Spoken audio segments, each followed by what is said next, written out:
गांव में रहने वाली दो सहेलियां अंशिका और कनक बचपन से ही एक दूसरे की पक्की सहेलियां थी। जैसे जैसे समय बीता दोनों जवान हुई और दोनों के घर वाले उनके लिए रिश्ता देखने लगे। कुछ समय बाद अंशिका के लिए शहर के बड़े बिजनेसमैन के घर से रिश्ता आता है और उसकी शादी बड़े घर में हो जाती है और ठंड में ब्याह कर अंशिका अपने ससुराल शहर के पॉश इलाके में आ जाती है। उसके यहाँ किसी भी चीज की कोई कमी नहीं। फिर शादी के बाद एक सुबह अंशिका रजाई में दुबकी हुई थी। सास ने उसे प्यार से आवाज दी, बहू उठो, ठंड है, ये लो गरम दूध। अंशिका ने आंखें खोली। अरे माँ जी, आप ये क्यों ले आई? अरे तो क्या हुआ, तू हमारी नई बहू है, ऊपर से इकलौती भी, तो इतना तो मैं कर ही सकती हूँ। चल उठ जा, अब ये गर्मा गर्म छुआरे वाला दूध पी ले, इससे तुझे आराम मिल जाएगा। दूध का ग्लास देकर वो वहाँ से चली जाती है। अंशिका का रूम गर्म हीटर से एकदम गर्म हो चुका था। वो रजाई को एक तरफ रख देती है और वाह, यहाँ तो ठंड में भी कितना आराम है, मजा आ गया। एक अपने गांव की ठंड थी जहाँ सिवाय एक चूल्हे के कुछ नहीं मिलता था। साथ ही उसमें भी 10 बार सोचना पड़ता था कि कहीं लकड़ियाँ खत्म ना हो जाए। लेकिन यहाँ तो कोई टेंशन ही नहीं है, बल्कि मजे ही मजे है।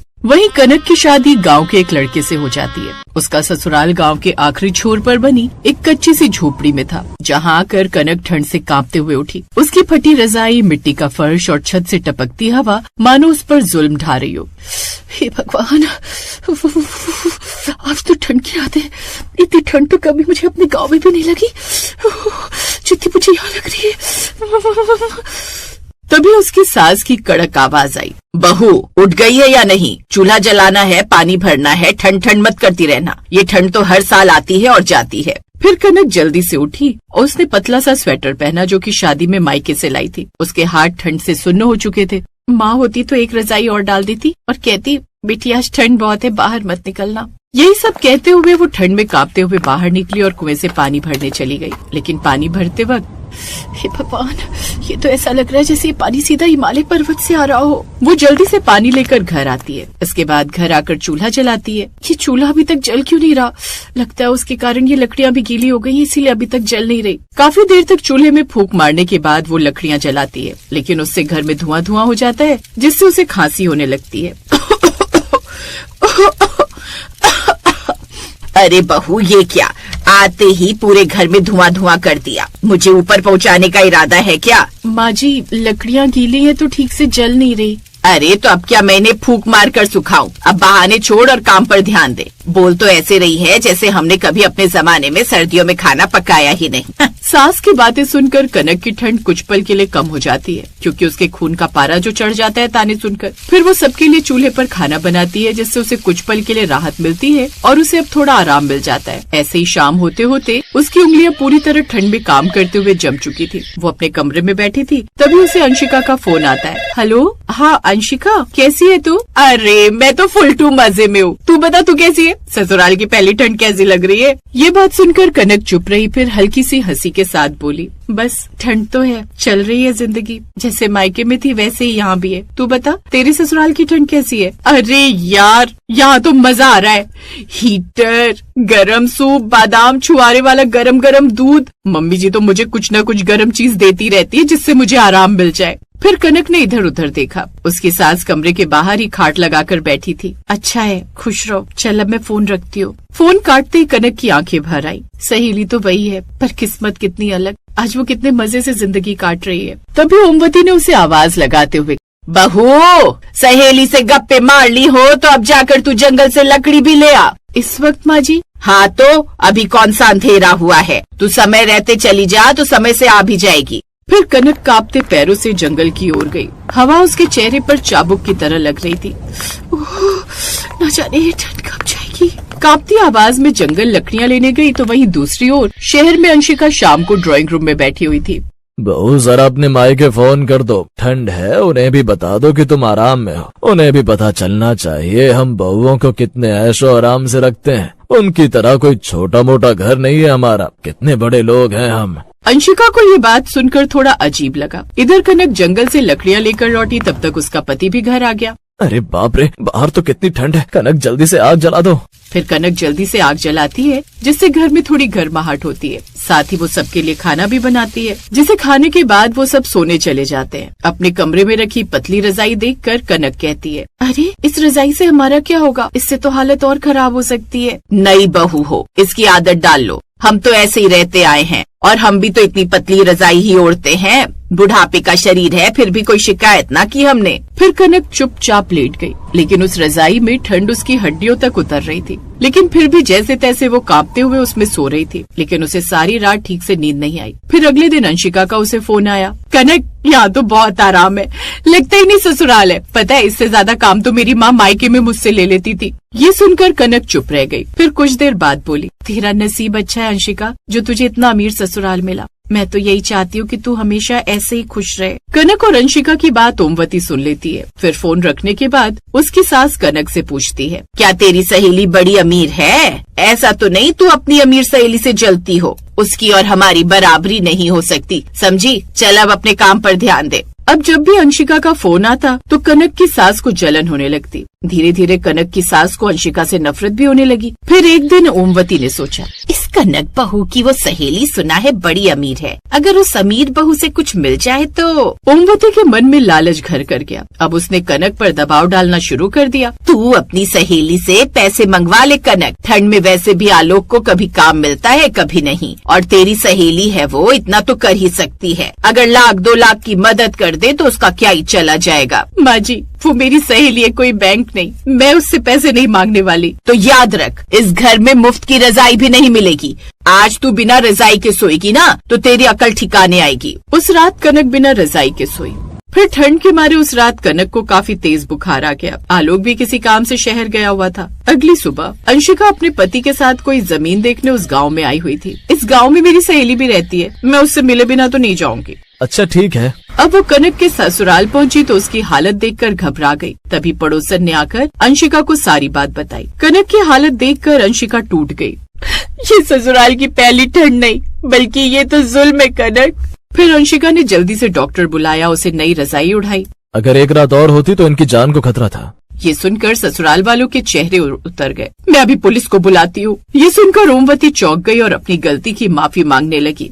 नहीं नहीं, हम बहुत गरीब है, हमसे गलती हो गई। तभी कनक की आंखें खुली। अंशिका, ठंड भी गरीबों पर हंसती है। फिर अंशिका ने अपने बैग से नई रजाई, स्वेटर, हीटर और भी कई तरह का सामान निकाला। अमीर गरीब कुछ नहीं होता कनक, ठंड सबको एक जैसी लगती है। ये सब मैं तेरे लिए लाई हूँ। आलोक जब शहर से वापस लौटता है तो उसे सारी बात जानकर बहुत बुरा लगता है और वो कनक के साथ कहीं और जाकर रहने की बात करता है। लेकिन कनक अपनी सास को छोड़कर जाने से इनकार कर देती है। ये सुनकर ओमवती को बड़ी शर्मिंदगी हुई।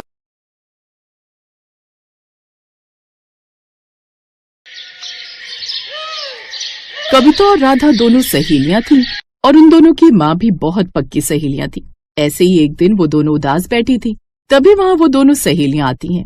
माँ, क्या बात है, तुम इतनी परेशान हो? किसी ने तुम्हें कुछ कहा क्या?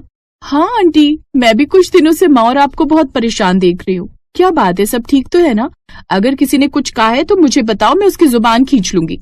नहीं मेरी बच्चियों, हमें किसी ने कुछ नहीं कहा। तो क्या बात है माँ, बताओ ना हमें। अब जिस घर में 2 जवान बेटियां हैं उस माँ को चिंता तो सताएगी ना बेटा।